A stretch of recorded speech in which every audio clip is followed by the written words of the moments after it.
Hello everyone, कैसे हो आप सब लोग। मैं हूं आशीष और आप देख रहे हो बायोलॉजी वाला। मैं आपके लिए लेकर के आया हूं आज एक नई वीडियो जिसमें कि हम 12th क्लास का जो चैप्टर नंबर है, पहले वो 6 था, अभी 5 हो गया है, तो मॉलिक्यूलर बायोलॉजी जिसे हम कहते हैं वो पढ़ रहे हैं। इससे पहले हमने उसके 2 3 4 लेक्चर कवर कर लिए। इसको आप डिस्क्रिप्शन में जाकर के देख सकते हैं, उसका लिंक है ऊपर, आपको प्लेलिस्ट का लिंक मिल रहा है, देखो यहाँ पर। वहाँ पर जाकर के आप क्लिक करके वहाँ से जा सकते हैं प्लेलिस्ट पर। डिस्क्रिप्शन में भी लिंक है और आपको पूरा वीडियो मिलेगा। 12th का भी 11th का भी मैं आपको नीट 2024 के लिए बायोलॉजी की तैयारी करा रहा हूँ, पक्की तैयारी करा रहा हूँ, ऐसे अर्जी फर्जी नहीं, मतलब कुछ भी नहीं जो कि लोग आपको केवल व्यूज़ पाने के लिए करते हैं। मैं आपको बस पढ़ा रहा हूँ, मेरी जितनी भी कैपेबिलिटीज़ हैं मैं उनका यूज़ कर रहा हूँ आपके लिए। बस आप अच्छा करें और एक बार ज़रूर अगर आप नए हैं तो सब्सक्राइब कर देना चैनल को, क्योंकि यहाँ पर आपको डेली नई वीडियो मिलती रहेंगी। तो आज हम शुरू करने वाले हैं एक नया टॉपिक जो है म्यूटेशन। ज़्यादा दिया नहीं है यहाँ पर, उसको जितना दिया है उतना ही इलेबोरेट करके पढ़ने वाले हैं। साथ ही साथ हम पढ़ेंगे यहाँ टीआरएनए, उसके बाद पढ़ेंगे हम ट्रांसलेशन वाला टॉपिक। तो चलिए करते हैं वीडियो को शुरू, ज़्यादा बातें नहीं करते हैं। ये हमारा आज का टॉपिक दैट इज म्यूटेशन। तो देखिए यहाँ लिखा है म्यूटेशन एंड जेनेटिक कोड। तो पीछे हमने पढ़ा था जेनेटिक कोड, नहीं देखा तो दोबारा कह रहा हूँ देख लेना जाकर के, नीचे वीडियो दी गई है। तो यहाँ लिखा है म्यूटेशन एंड जेनेटिक कोड। तो भैया समझ लीजिए म्यूटेशन सीधी सीधी भाषा में क्या है। एक साइंटिस्ट थे ह्यूगो डी व्रीज, उन्होंने ये दिया था। इसके बारे में बात आगे इवोल्यूशन चैप्टर में करूंगा। तो ये होता क्या है, आप ऐसे समझिए सडन जो होने वाले चेंज होते हैं डीएनए के अंदर, एकदम अचानक होने वाले ऐसे परिवर्तन जो किसी फिनोटाइप को चेंज कर दे, मोस्ट प्रोबेबली फिनोटाइप को चेंज कर दे, मोस्ट प्रोबेबली जो कैरेक्टर है उसको चेंज कर दे, या फिर कभी कभी ऐसा भी होता है कि ऐसा चेंज हो जाए डीएनए में कि कोई चेंज ही ना हो, मतलब चेंज होने के बाद भी फिनोटाइप में कोई परिवर्तन ना हो। तो ऐसी म्यूटेशंस भी होते हैं, साइलेंट म्यूटेशंस भी होते हैं। उसको हम देखते हैं ध्यान से यहाँ पर क्या क्या दिया है। चलिए शुरू करते हैं। देखो लिखा है the relationships between the gene and the DNA are based understood by mutation. देखो ऐसा है, ये अगर जानना हो कि जीन जो है वो कहीं ना कहीं जुड़ी होती है किसी कैरेक्टर के लिए, तो आप जो है जीन में म्यूटेशन करा करके, यानी डीएनए की जो कोडिंग है उसको चेंज करके ये पता कर सकते हैं कि जीन जो है वो किसी भी कैरेक्टर को, मतलब किसी कैरेक्टर के लिए कोड करती होती है। समझ रहे हो ना बात मेरी। जैसे कि मान लो आपका कोई जीन है, उसमें डीएनए को चेंज कर दो, फिर उसके जो द्वारा होने वाला काम है अगर वो काम नहीं हो रहा है तो समझ जाना कि वो जीन उसी कैरेक्टर के लिए कंट्रोल करती थी। फिर लिखा है you have studied about the mutation in its chapter 5, थोड़ा बहुत वहाँ भी दिया था। Effect of large deletions rearrangement in segment of DNA are easy to comprehend, it may result in loss और gain of the gene of and so function. तो भाई देखो यहाँ ऐसा हो सकता है, या तो कोई जीन म्यूटेशन के बाद गेन ऑफ फंक्शन कर ले या फिर लॉस ऑफ फंक्शन कर ले। Most probably loss of function होगा और जीन रेसेसिव हो जाएगी, जीन काम करना बंद कर देगी। एंड काम क्या करती है जीन, आपको सबको पता है, जीन किसी भी प्रोटीन को कोड करती है। सीधा सीधा आप समझ लीजिए। वैसे तो जीन आरएनए बनाने वाली भी जीन ही होती है, टीआरएनए की भी जीन होती है, आरएनए की भी जीन होती है। पर अगर हम नॉर्मल जीन को बात, मतलब जीन नॉर्मली अगर हम बात करते हैं तो वो जीन होती है जो डीएनए का सेगमेंट ऐसी इंफॉर्मेशन रखता है कि कोई प्रोटीन कोड करता हो, किसी प्रोटीन में अमीनो एसिड्स के ऑर्डर को कंट्रोल करता हो, वो आपकी जीन होती है। अगर उसमें परिवर्तन होगा तो कहीं ना कहीं किसी कैरेक्टर में भी परिवर्तन होगा ही। ठीक है, चलिए लिखा है the effect of point mutation, जो एक पॉइंट पर होते हैं वो यहाँ समझाया गया है। जैसे कि लिखा है एक एग्जाम्पल है जो कि आपने पढ़ा था लास्ट चैप्टर में, sickle cell anaemia. That is a point mutation, that is a substitution transversion, जो हमने पढ़ा था ट्रांसवर्जन सब्सटीट्यूशन, उसका एक एग्जाम्पल है। यहाँ लिखा है the point mutation is a change of single base pair in the gene for beta globin chain. हमने पढ़ा था जो जीन 11 नंबर क्रोमोसोम पर पाई जाती है बीटा ग्लोबिन चेन, उसके 6 नंबर के कोडोन में चेंज हो जाने के कारण वहाँ पर अमीनो एसिड ग्लूटामिक एसिड के बजाय वैलीन जो है बनना शुरू हो गया था, जिसकी वजह से वहाँ पर आपका जो हीमोग्लोबिन है उसकी बीटा चेन जो है वो काम करना बंद कर देती है। And it results to the sickle cell anaemia. Effect of the point mutation that insert और delete in a base structure gene can be better understood by the example. तो मैं आपको एक छोटा सा एग्जाम्पल खुद देता हूँ, पहले इसको बाद में पढ़ लेंगे, एक बार समझने की कोशिश करो या फिर इसी को समझ लो। मान लीजिए ये एक जेनेटिक कोड है, यहाँ पर राम हैज़ रेड कैप, ये ऐसे एग्जाम्पल दिया है। आपको बताया था पीछे कि एक कोडोन जो है वो 3 न्यूक्लियोटाइड का बना होता है। That is no any comma और any punctuation present between the genetic code. उनके बीच में कोई पंक्चुएशन नहीं होती, कोई कोमा नहीं होता, जेनेटिक कोड सीधा साधा होता है। अब मान लीजिए, पहले मैं बताऊँ आपको, ये समझा रहे हैं आपको। यहाँ पर अगर मान लो इस पॉइंट पर हम एक या फिर किसी भी पॉइंट पर, यहाँ जैसे इन्होंने किया है तो इस पॉइंट पर इन्होंने एक न्यूक्लियोटाइड को इंसर्ट किया है। That means there is a point mutation, उसमें भी हमने इंसर्शन किया है। क्या किया है? इंसर्शन किया है पॉइंट म्यूटेशन में भी। और अब आप देख सकते हैं आगे हुआ क्या है एक्चुअली।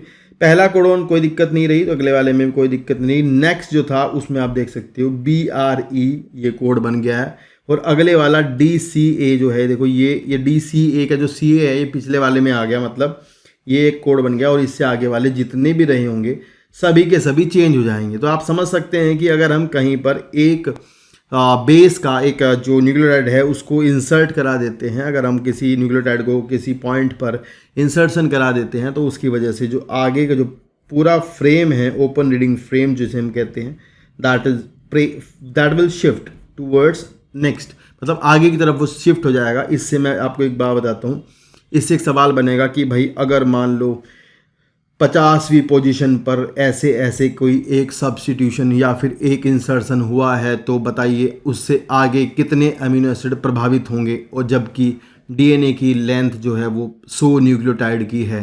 ऐसा सवाल आपको आएगा, तो आपको ध्यान रखना है जिस पॉइंट पर इंसर्शन हुआ होता है उसके आगे के सभी अमीनो एसिड्स परिवर्तित हो जाएंगे, चेंज हो जाएंगे। तो ऐसा सवाल आप कर देना, इससे आपका पूरा फ्रेम शिफ्ट होगा। अब ये कह रहे हैं कि अगर हम एक ही पॉइंट पर, सेम पॉइंट पर 2 न्यूक्लियोटाइड इंसर्ट कर दे तब भी आप देख सकते हैं आगे का फ्रेम पूरा चेंज हो जाएगा। पर ये कह रहे हैं कि अगर हम एक ही पॉइंट पर, सेम पॉइंट पर 3 न्यूक्लियोटाइड को इंसर्ट करेंगे तो आप देखेंगे कि आपका पीछे वाला भी ऐसा ही है जैसा था, पीछे वाला ऐसा ही है, आगे भी ऐसा ही है। मतलब कि केवल हमने जो चेन है उसके अंदर एक नया कोडोन ऐड कर दिया है, केवल और केवल हमने वहाँ पर एक नया कोडोन ऐड कर दिया है, इंसर्ट कर दिया है, जिसकी वजह से प्रोटीन की चेन में एक नया अमीनो एसिड इंसर्ट हो जाएगा। तो ये एक इंसर्शन म्यूटेशन का इन्होंने समझाया है। इसी तरह से आप समझ सकते हैं कि डिलीशन भी हो सकता है, एक डिलीशन हो जाए, 2 हो जाए, 3 हो जाए, आप समझ सकते हो डिलीशन से भी आपका फ्रेम शिफ्ट होगा।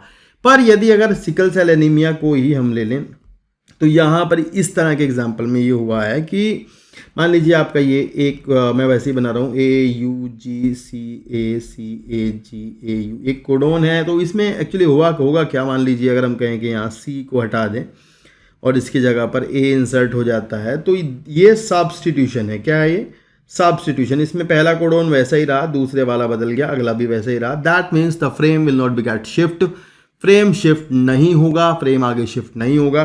केवल और केवल एक नया, मतलब पहले जो एमिनो एसिड बन रहा था शायद उसके बजाय कोई दूसरा एमिनो एसिड बनने लगे। अगर मान लीजिए यहाँ पर हमारा था UCC, पहले ये था और बदलने के बाद जो है वो UUC था और बदलने के बाद मान लो UUU हो जाता है। तो आप ये समझ सकते हैं क्योंकि UUC जो है ये भी फिनाइल एलानिन को कोड कर रहा था, और अगर मान लो म्यूटेशन के बाद ये UUU हो जाए तब भी ये फिनाइल एलानिन को कोड करता है, तो इससे कोई परिवर्तन नहीं होगा। ये आपका एक साइलेंट म्यूटेशन है, ये साइलेंट जो है म्यूटेशन इसको कहेंगे। ये सेम सेंस म्यूटेशन है। कैसा है? सेम सेंस है, इसमें कोई परिवर्तन नहीं होगा, ये भी ध्यान रखना है। पर अगर मान लो आपका यहाँ पर UUC जो मतलब ये था कोडोन, और मान लीजिए अगर हम कहें कि यहाँ पर किसी भी तरीके से UAG हो जाता है, ऐसा हो जाए मान लो, तो अगर मान लो चेन के बीच में ही अगर आपका म्यूटेशन के बाद मान लो पहले यहाँ पर UAA था और अभी यहाँ पर चेंज होने के बाद UAC था और अभी यहाँ पर मान लो UAG हो जाए, C के बजाय सब्स्टिट्यूट होगा G आ जाए, तो ये आपका UAG जो है ये आपका स्टॉप कोडोन बन जाएगा। तब हम इसे कहेंगे कि ये नॉनसेंस म्यूटेशन है। कैसा है? नॉनसेंस म्यूटेशन है, क्योंकि इसने नॉनसेंस कोडोन बना दिया है। तो ये भी ध्यान रखना है कि अगर आपको किस तरह का सवाल आए कि जो चेन है, चेन में 50वें नंबर पर जो है वो G सब्स्टिट्यूट होकर के वहाँ पर ये आ गया है, फिर आपको बताना है कितना लंबा पॉलीपेप्टाइड बनेगा। तो आपको ज़रूर ध्यान रखना है कि चेन जो दी गई है, RNA की चेन जो दी गई है, उसमें किसी पॉइंट पर स्टॉप कोडोन तो नहीं है। आप शुरू से ध्यान से देखते हुए चलेंगे ऐसे ऐसे एक एक करके कि स्टॉप कोडोन तो नहीं बन रहा है। जहाँ पर स्टॉप कोडोन बन रहा होगा वहीं आप चेन को टर्मिनेट कर देंगे, उतने ही एमिनो एसिड आप बताएंगे। ध्यान रखना है ज़रूर, ये सवाल ज़रूर आता है, बहुत इंपॉर्टेंट है, प्लीज़। हाँ, तो ये नॉन सेंस म्यूटेशन हो जाएगा। अगर ये सेम सेंस हो जाता है तो साइलेंट है, और नॉन सेंस हो जाता है तो स्टॉप कोडोन बन जाएगा। अगर मान लो ये कोई बदल जाता है, मान लीजिए ये कहीं पर CAA है और वहाँ CAU हो जाता है, तो ये दूसरा एमिनो एसिड कोड कर देगा, तो फिर ये बन जाएगा मिस सेंस म्यूटेशन। क्या बन जाएगा? Miss sense. तो इस तरह से miss sense, non sense, same sense और सब्स्टिट्यूशन म्यूटेशंस होते हैं, डिलीशन होता है, इंसर्शन होता है। ये सब चीज़ें यहाँ पर होती हैं। तो यहाँ ज़्यादा एग्जाम्पल नहीं दिए गए, मैंने आपको सवाल समझा दिया किस तरह का सवाल आएगा, तो आप ज़रूर ट्राई करना, अगर सवाल मिले तो कर देना, ठीक है ना। तो चलिए आगे देखते हैं आगे क्या दिया है। यहाँ पर यही समझाया गया है नीचे तक, और फिर उन्होंने अगले पेज पर थोड़ी सी थ्योरी में लिखा हुआ भी है कि भाई अगर मान लो, यहाँ से पढ़ते हैं, लिखा है the conclusion from the above exercise is very obvious. An insertion or deletion or one of the two base changes the reading frame, and from the point of the insertion or deletion, ध्यान रखना है deletion से भी insertion से भी दोनों से ही point जो है वो मतलब पॉइंट म्यूटेशन से दोनों से ही आपका फ्रेम बदल जाता है, ये ध्यान रखना है। And however such mutations are refer to as frame shift mutation और फ्रेम शिफ्ट इंसर्शन और डिलीशन, दोनों ही फ्रेम शिफ्ट होते हैं, ये ध्यान रखना है। फ्रेम शिफ्ट इंसर्शन और फ्रेम शिफ्ट डिलीशन ये म्यूटेशन कहलाएंगे, ठीक है ना। तो ये काफ़ी अच्छा सवाल बनता है, इससे आप ज़रूर ध्यान रखेंगे। इंसर्शन और डिलीशन ऑफ द थ्री और it's multiple basis insert on the delete in one और मल्टीपल कोडोन हैंस वन और multiple amino acid and reading frame remain unaltered. मतलब ये कह रहे कि अगर एक ही पॉइंट पर 3 इंसर्ट हो जाएं या फिर 3 डिलीट हो जाएं तो उससे आपका फ्रेम पर कोई प्रभाव नहीं पड़ेगा, रीडिंग फ्रेम आपका वैसा ही रहेगा जैसा रीडिंग फ्रेम आपका था पहले, अब उसमें कोई चेंज होने वाला नहीं है। ये वाली बात आप ध्यान रखोगे, ठीक है ना। तो ये इन्होंने इतना सा म्यूटेशन के बारे में दिया था यार, ये इसी से सवाल बनाएंगे, ध्यान रखना है आपको, हमेशा देखना है चेक करके कि स्टॉप कोडोन कहाँ पे आ रहा है। आपको हमेशा देखना है कि सब्स्टिट्यूशन कहेंगे, अगर इतनी पोजीशन पर सब्स्टिट्यूशन होगा तो ये बन जाएगा, फिर आप देखोगे क्या वो स्टॉप कोडोन तो नहीं बन गया, तो ध्यान से उसी हिसाब से सवाल को करना होता है, ठीक है ना। चलिए नेक्स्ट हेडिंग है tRNA. TRNA the adapter molecule, काफ़ी इंपॉर्टेंट टॉपिक है, इसके बारे में हमें थोड़ी चीज़ें जाननी पड़ेंगी। एक बार मैं समझाता हूँ, ड्रॉ कर लेता हूँ फिर बताता हूँ। देखो यहाँ पर ये है आपका ट्रांसफर आरएनए, आपको बता दूँ इसके लिए भी आपका जीन्स होते हैं डीएनए के अंदर ही, डीएनए ही कोड करता है इसको। और इसका काम क्या होता है, इसका काम होता है जब आप प्रोटीन बना रहे होते हो, जिस समय आप ट्रांसलेशन कर रहे होते हो, तो उस समय पर यही है वो जो अमीनो एसिड्स को जो लेकर के आता है, मतलब यही है जो अमीनो एसिड्स को साइटोप्लाज्म से लेकर के राइबोसोम के पास आता है। तो ये बात आप ध्यान रखोगे कि ये आपका एक तो आकर के एमआरएनए को रीड करता है, दूसरा ये कोडोन को, दूसरा अमीनो एसिड को भी उठाकर लेके आता है अपने सर के ऊपर। तो दो बातें जरूर ध्यान रखनी है, अमीनो एसिड को लाता है और रीड भी करता है। रीड करता है कोड को, यही रीड करता है, राइबोसोम रीड नहीं करते। Ribosome just providing the site for the translation, ribosome having the sites where the new tRNA become, मतलब ऐड टू द, मतलब न्यू टीआरएनए जहाँ पर आकर के जुड़ेगा वो वाली साइट बस प्रोवाइड करता है राइबोसोम, ये ध्यान रखेंगे। और जबकि ये मेन काम इसी का ही है, तो इनको साइंटिस्ट को पहले लग रहा था कि कोई ना कोई बीच में जरूर होगा, सीधा राइबोसोम और एमआरएनए के बीच में कोई ना कोई कड़ी होती होगी जो कि ऐसा काम करती होगी। तो ये हैं ट्रांसफर आरएनए, इनके जीन जिनको बनाता है मेन जीनोम ही, बैक्टीरिया में भी और यूकैरियोट्स में भी, ठीक है। तो ये ध्यान रखना। चलिए इसमें आपको बताते हैं, जैसे कि जितने टाइप के हमने कोडोन पढ़े हैं, अभी आप इतना जानेंगे जितने कोडोन हमने पढ़े हैं, मान लीजिए हमने 61 मतलब 61 कोडोन पढ़े हैं, तो 61 कोडोन के नाम के ही टीआरएनए होंगे, सभी के सभी टीआरएनए में। आप देखोगे ध्यान से, ये आपकी है अमीनो एसिड आर्म, छोटा छोटा लिखता हूँ, ये है आपकी अमीनो एसिड आर्म। तो अमीनो एसिड आर्म का काम है कि यहाँ पर आपका अमीनो एसिड जुड़ेगा, ये इसका 3 प्राइम है, ये इसका 5 प्राइम है, ये आप समझ सकते हो। और इस अमीनो एसिड आर्म में इस 3 प्राइम पर आप ध्यान रखोगे, कोई भी टीआरएनए हो, किसी भी कोडोन का टीआरएनए हो, किसी भी अमीनो एसिड का टीआरएनए हो, उसके यहाँ पर हमेशा CCA होगा, इस बात का आप ध्यान रखोगे जरूर। 3 प्राइम पर क्या होगा, CCA होगा। और यहाँ 5 प्राइम पर पॉलीग्वाइनाइलेट होता है, सॉरी फॉस्फोग्वाइनाइलेट होता है, वो यहाँ पर दिया नहीं गया, तो हम ज़्यादा बातें भी नहीं करेंगे इस बारे में। ये आपका है टी लूप एक्चुअली इसको बोलते हैं, ये है आपका एक्चुअली डी लूप, और इसका नाम है डी आर्म हम कह सकते हैं, ये डी आर्म है। ये इस पर आपका इंजाइम बाइंडिंग साइट है, मैं आपसे बता रहा हूँ आपको। एक इंजाइम हम पढ़ेंगे भी आगे, इंजाइम बाइंडिंग, ठीक है, यहाँ पर होती है। वो इंजाइम है अमीनो एसाइल टीआरएनए सिंथेटेज। तो ये एंजाइम आपका यहाँ पर लगेगा। इधर वाली जो साइट है इसको मैं कह दूं कि ये राइबोसोम बाइंडिंग होगी, ऐसे आप समझ लो अभी के लिए। और जो टी है, टी का मतलब है यहाँ पर एक अनयूजुअल, जो आपका अनयूजुअल न्यूक्लियोटाइड्स कुछ होते हैं, वो उसकी वजह से ही इसका नाम है टी। तो इधर डी है, जैसे यहाँ पर होता है डाई हाइड्रो यूरेसिल, ठीक है, यहाँ होता है सूडोयूरिडीन टी शाई सी, यहाँ पर ये होता है, ठीक है ना, साई दैट मीन्स सूडोयूरिडीन, यहाँ पर एक अनयूजुअल न्यूक्लियोटाइड पाया जाता है, इधर मिलता है डाई हाइड्रो यूरेसिल। तो ये दोनों ही आम जो है जिसमें अनयूजुअल न्यूक्लियोटाइड होता है, इसका भी सवाल बनाते हैं कभी कभी कि इसमें कौन से न्यूक्लियोटाइड होते हैं, आप देख लेना एक बार, ठीक है। लास्ट नीचे की तरफ है आपको मिलेगी जो ये है आपकी एंटीकोडोन आर्म है, ये है एंटीकोडोन आर्म, और इस पर ये एंटीकोडोन लूप है। और इसको मैं बता दूं, जैसे मान लीजिए अगर आपका यहाँ पर मान लो ये आपका mRNA है, मान लीजिए ये हमारा mRNA है, that is 5 prime to 3 prime. इस mRNA पर अगर मान लो यहाँ पर हमारा कोडोन है AUG, तो यहाँ एंटी कोडोन पर आपका UAC होगा। क्या होगा, ध्यान रखना है, UAC होगा, और वो UAC होगा आपका 3 to 5, ये ध्यान रखना है, ठीक है। मतलब RNA जो mRNA है दैट इज़ 5 to 3, और जो एंटीकोडोन है वो 3 to 5 होता है। जरूर ध्यान रखेंगे, RNA को जब भी पढ़ते हैं तो आप 5 to 3 पढ़ते हैं, तो जैसे पहला, दूसरा, तीसरा न्यूक्लियोटाइड है, उधर आप देखोगे तो पहला ये होगा, दूसरा ये होगा, तीसरा ये होगा, ये जरूर ध्यान रखना होगा, ठीक है ना। तो इस तरह का सवाल भी बन सकता है। तो यहाँ पर आपको ध्यान रखना होगा कि जो tRNA है उसका थर्ड जो न्यूक्लियोटाइड होता है वो आपके mRNA के पहले न्यूक्लियोटाइड से जुड़ जाता है, ये वाली बात है, ये जरूर ध्यान रखेंगे, ठीक है।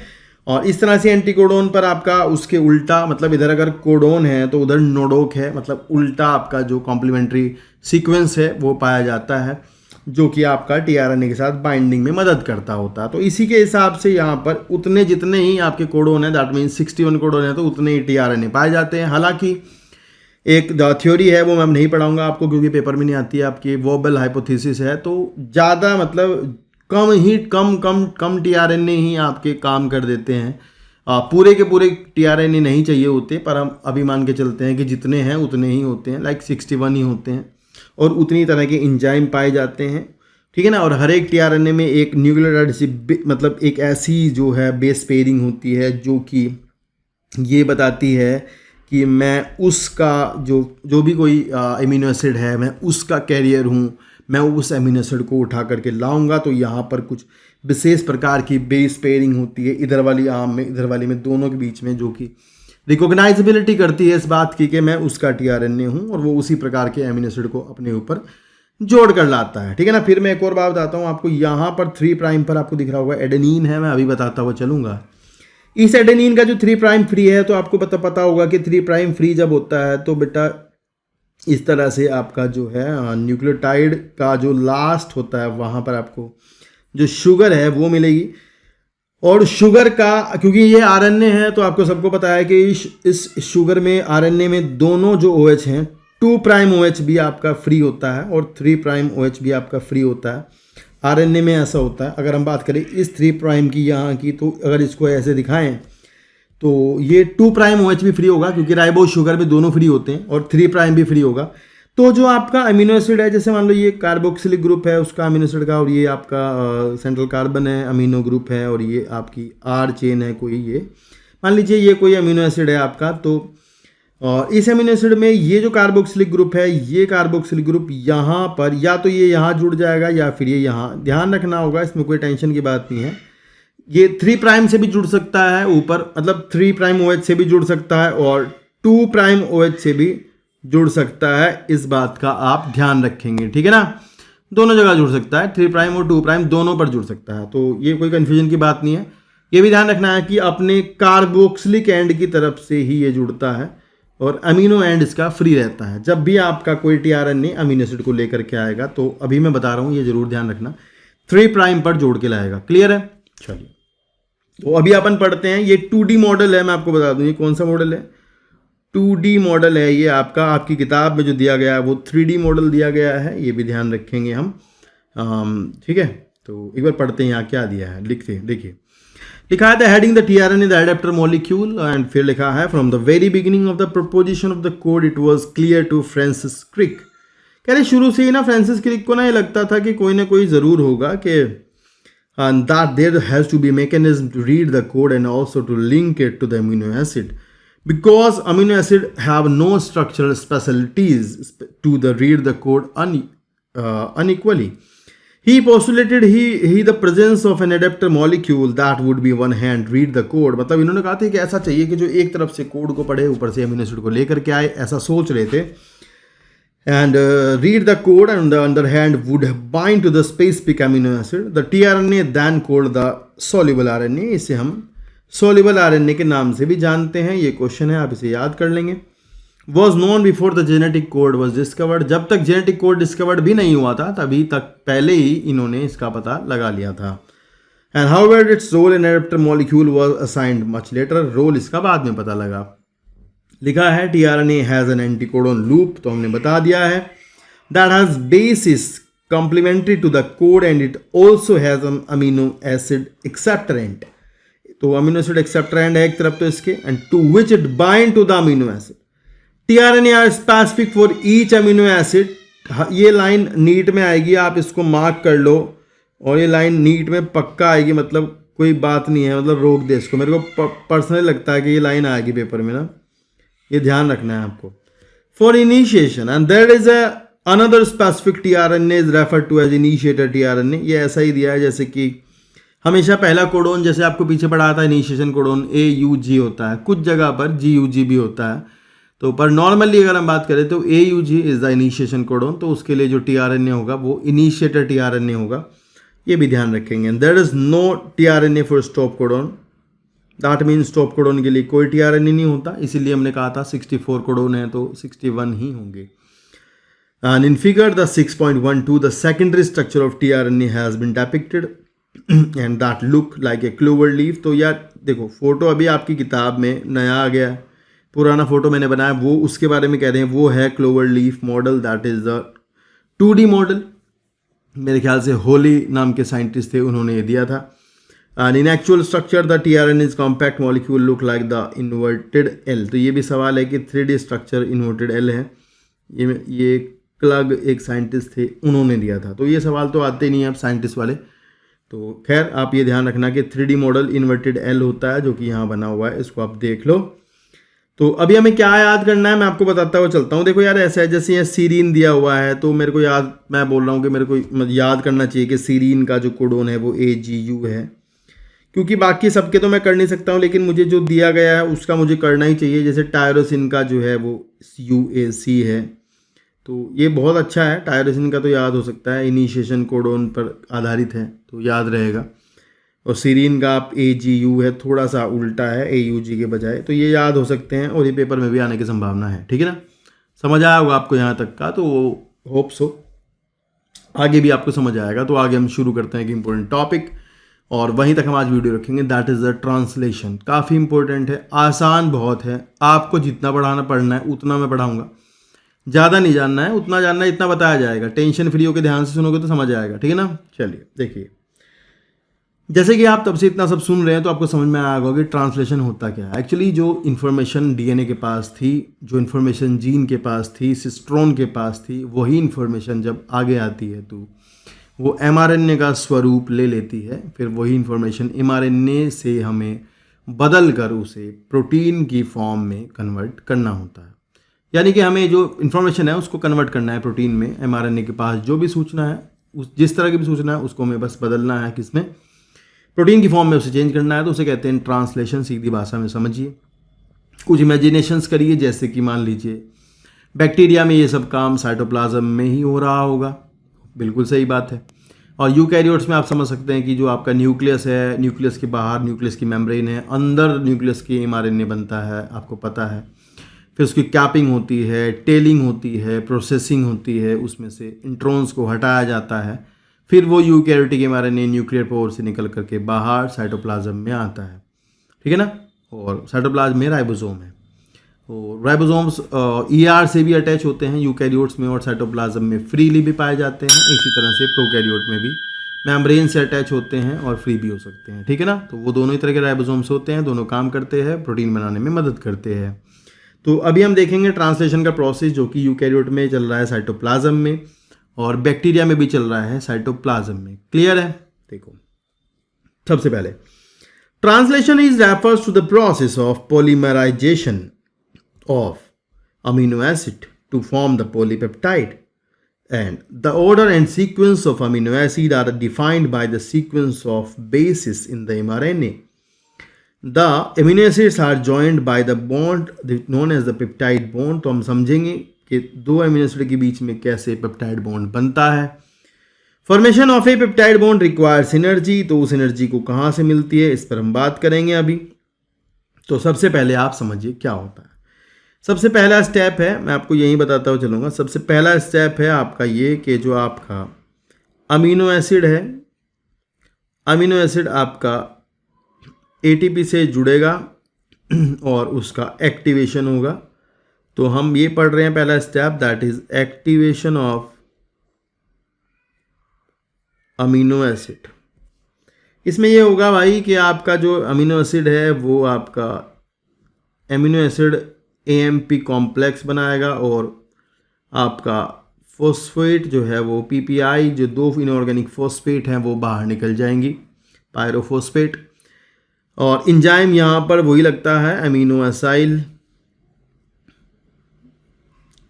टीआरएनए सिंथेटेज, जो आपका इंजाइम है वो लगेगा.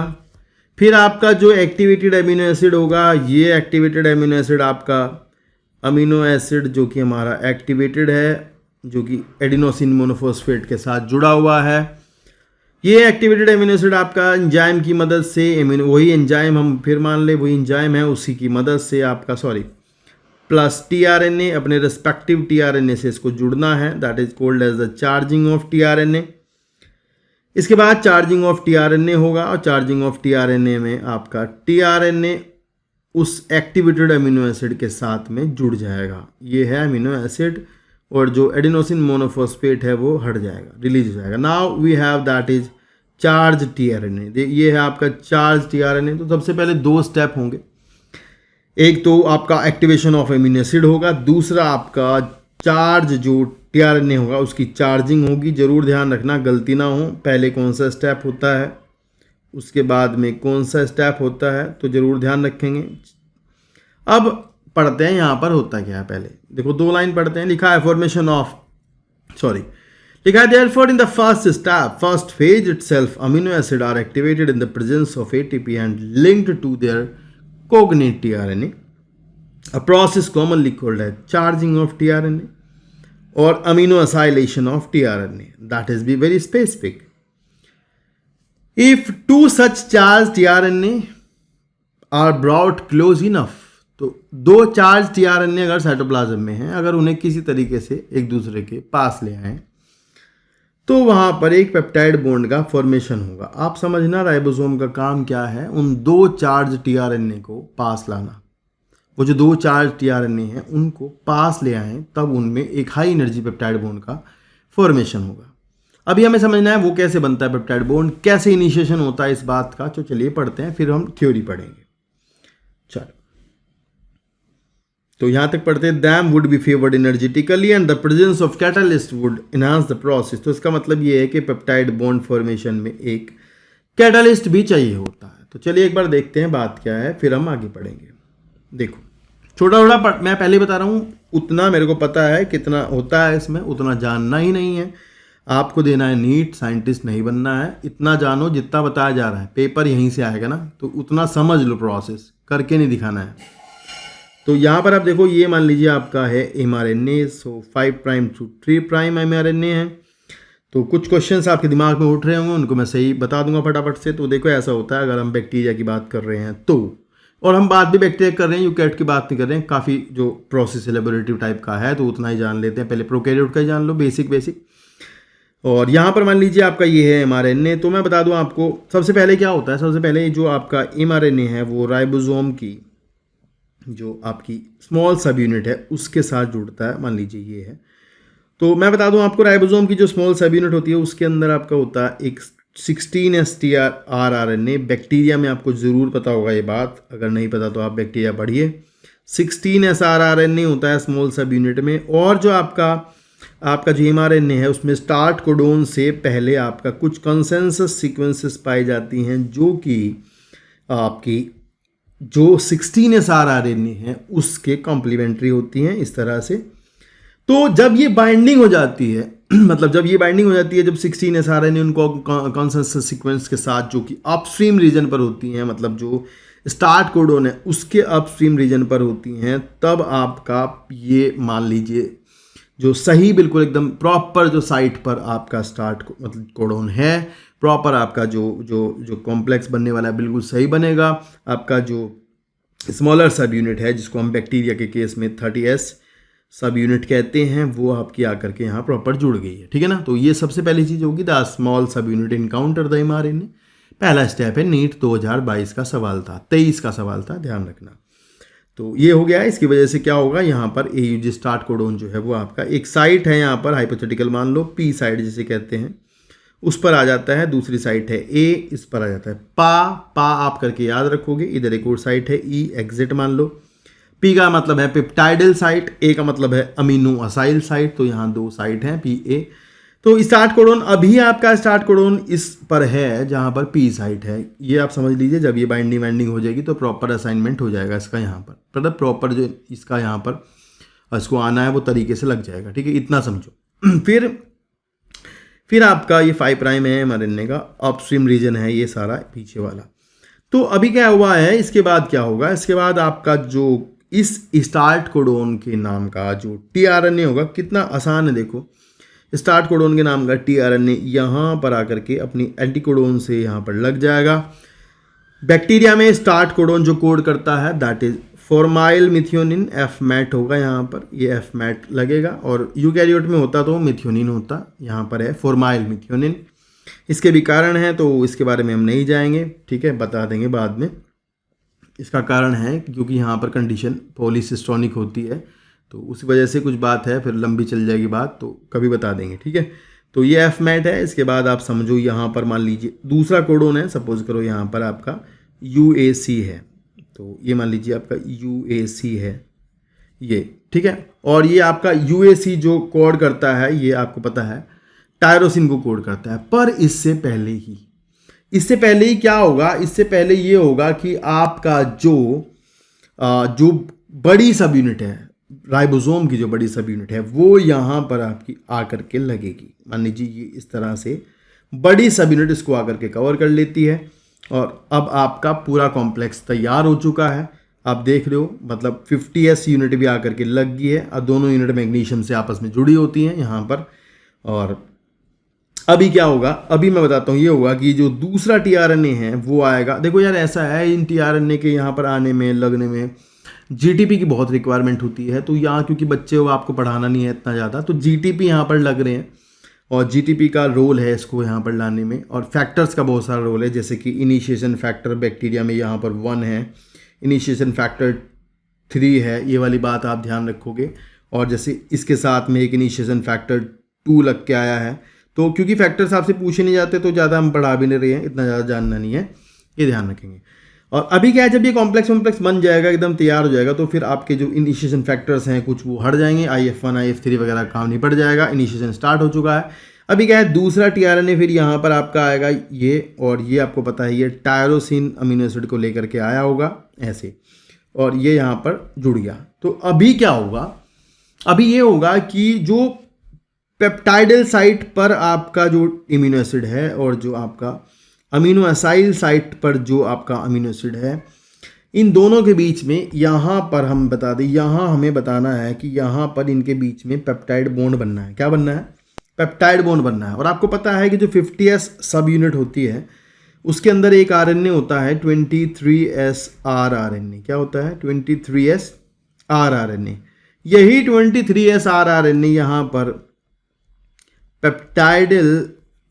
पेप्टाइडल ट्रांसफरेज नाम के एंजाइम की तरह काम करता है। तो यही है आपका मेन एंजाइम, जो कि एक राइबोजाइम है। अगर ये यूकैरियोट होता तो ये 28S rRNA होता, 20S rRNA होता, ठीक है ना, समझ आई ना बात। तो ये है आपका एंजाइम जो कि यहाँ पर है, राइबोजाइम है ये भैया, ध्यान रखना। और बड़ी यूनिट में होता है 50S में, आपको पता भी होगा।